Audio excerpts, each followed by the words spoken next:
Good morning and welcome to day 3 of our 5-day wellness challenge with Empower. As you can see, today we are going to be delving into your sleep, why it's so important, which may be pretty clear to us, but also why it can be a challenge throughout menopause. And energy levels, dropping energy levels, lack of energy, big fatigue is one of the main common symptoms in menopause for a lot of the ladies that I work with. Obviously stress management comes in with this too.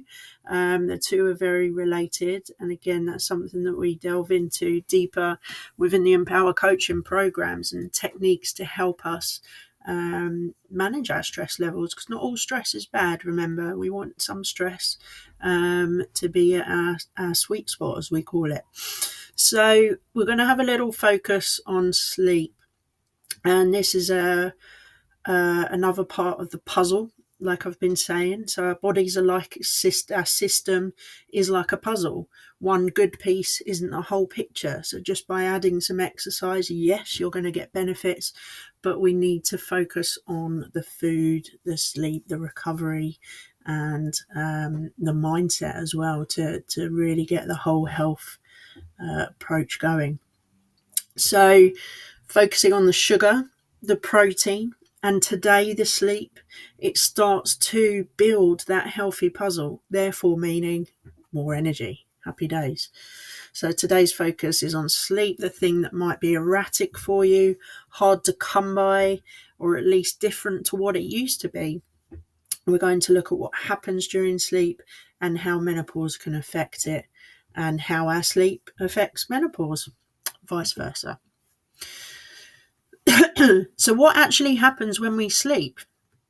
Sleep allows our brain and body to slow down and engage in processes of recovery. So this recovery promotes better physical and mental performance, not just the next day, but over the long term too. So how much are we looking for? On average, 6 to 8 hours, but this does vary for individuals and will reduce as we age.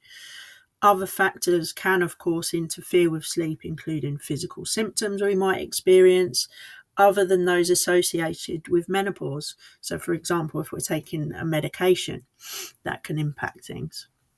So our breathing slows, our heart rate slows, our muscles relax, but breathing and eye muscles stay active, and hormone levels are regulated. So you can imagine if you're not getting good sleep and it's been a good, period of time, then that's you can imagine how that's going to impact our hormone levels. So how can menopause affect our sleep? The other way round. So sleep disorders are recognised as one of the most widely reported problems associated with the menopause. Each woman will experience the menopause differently, as we know. Some may breeze through it with barely a symptom, but up to 50% of women report problems that can interfere with their daily life and nightly sleep. There are a number of hormones that change during the menopause, but the main players involved in sleep disturbances are generally accepted to be estrogen, progesterone, cortisol, and melatonin. I'm sure you've probably heard of all of those. Firstly, estrogen, as it's one of the most common ones people think of in relation to our female health. It's generally considered responsible for hot flushes, but as I've said previously, it has a huge range of effects in the body, not least when it comes to sleep. So when it's at appropriate levels, estrogen can help us increase REM sleep. That particular part of sleep is important for memory, mood, and learning. And it can decrease the time it takes to get to sleep and the number of awakenings after sleep occurs.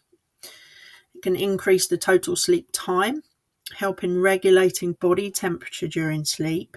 How many of us suffer from, hot flashes at night, maybe even waking you up? I've got a few clients that were experiencing those kind of symptoms. It will regulate your neurotransmitters, such as serotonin, that are really important for controlling mood. Hence why if you've had a better sleep, you usually are in a better mood the next day. And then we have progesterone, which, though not as well known as estrogen, also has a role to play in sleep. This hormone is known to have a sedative effect, so it can help to make you feel sleepy. And it also stimulates respiration whilst we're asleep. When progesterone levels start to decline during the menopause, sleep quality can also decline, and that's when breathing problems during sleep can become more pronounced if that's something that's happening. Melatonin and cortisol. Cortisol, I'm sure we all know, is the stress hormone, and not only can life be stressful enough at this time of our life, but when one hormone changes, it can certainly alter the levels of others. So cortisol can certainly become more prominent. This is why this is a huge factor, and something again that I say we work on a lot within the Empowered Woman programs.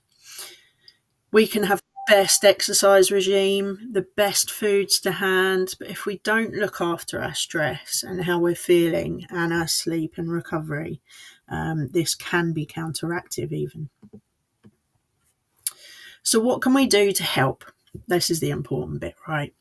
What habits do you have right now that may be affecting your sleep quality? Do you know? Are you aware of any? And are you aware of what may be implicating or helping you? When your sleep is being disturbed by things such as hot flashes or night sweats or increased anxiety, another very common symptom and experience, it's a good idea to look at your sleeping environment first to ensure that it's not contributing to the problem. We want our bedrooms to be on the cooler side rather than toasty. A general guideline is around 18 degrees. As your bedding is going to contribute to how hot you get during the night, one way to control it is to have different layers of bedding. That way you can remove one, put another one on, etc., etc. All of these other things here you see listed will also contribute. So this week, what I want you to do today is I want to give you a little exercise, not of the traditional exercise kind, but I want you to look at your sleep routine a little bit closer, be honest, and see what one thing could be negatively impacting your sleep, if that's something that you're facing challenges with at the moment. So, is there alcohol use on a regular before bed? Are we scrolling on our phones last thing at night before trying to get to sleep? Is it watching TV in bed? Are we having caffeine late in the day?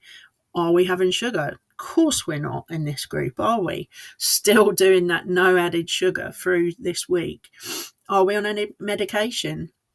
Are we having irregular bedtimes? Are we out of a routine, especially just being after Christmas?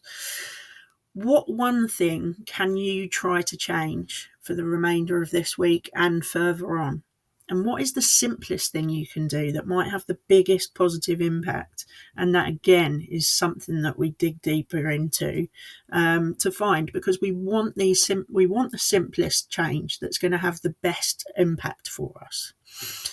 So let me know what you're thinking sleep-wise, what can be getting in your way, and what you're going to look at changing starting from right today, and so we can see how it goes together. Have a great day. Don't forget, share your workouts in the group, and keep showing up, and you're doing amazing. See you soon.